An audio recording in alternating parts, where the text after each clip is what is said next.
This episode is sponsored by the Tiltcats, which can be found at tiltcat.com. Also on heart..info, which is a weekly podcast about video games, right along with some reviews that can be found over on their website. The Carousel Podcast, which can be found at thecarouselpodcast.com. Also a weekly podcast, which can also be found on heart.info. But not only does it cover video games, also music, movies, and comics. So check them out. Today we are covering Mortal Kombat, or technically Mortal Kombat 9, which is available on PS3 and the Xbox 360. Mortal Kombat have had an interesting, one in the last couple of years, or the last, about 20 years at this point almost. But as a lot of you know, Mortal Kombat had ups and downs, and here we are now with a complete reboot back to 2D, or technically 2D. So, did Mortal Kombat actually pull you back in with what made Mortal Kombat great to begin with?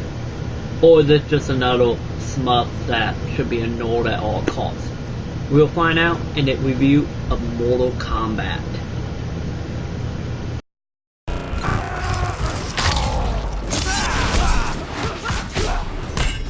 Today we're looking at Mortal Kombat for the Xbox 360, also available on the PS3. Mortal Kombat, had some interesting years ever since it went in 3D, and here we are now with a continuation / reboot, and we're going back to form with 2D Mortal Kombat. The overall story of Mortal Kombat this time around is pretty much at the end of Mortal Kombat Armageddon, Shao Kahn becoming mortal and pretty much wipe everyone off the map. And since the whole Raiden pretty much sent a message back in time to a younger self to warn him of what's happening. And the gameplay itself pretty much started out for Mortal Kombat 1 to 3 of Raiden pretty much trying to stop that vision from actually happening.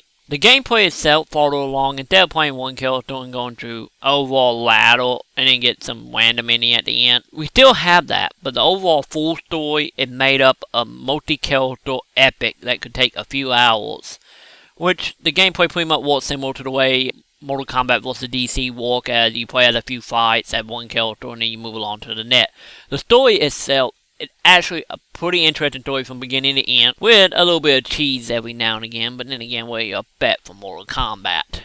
But the actual real gameplay itself, outside the normal modes, the actual story, the challenge ladder, and now you also have a challenge tower, which is a couple hundred missions of randomness, I guess you could say. From little mini games to pretty much fighting under certain rules, and get out there some of the things they have you do in the tower. But doing the tower, of course, will unlock money, as will doing the actual real story, which will give you the ability to bite up and equip, which is concept art, other costume, fatality, music, and so on, pretty much all the unlockables in the game, which also is a couple hundred more unlockables, so it gives you a very much an incentive to play the game over and over again. But outside the normal gameplay of single player, we also have multiplayer, which also introduced King of the Hill, which is pretty much MSTK 3000 type of commentary. Well, on the PS3, you pick a character, which is a little chibi character, and you pretty much mock people and give them rating depending on the fight. On the Xbox 360 side, you can actually use your avatar if you so desire.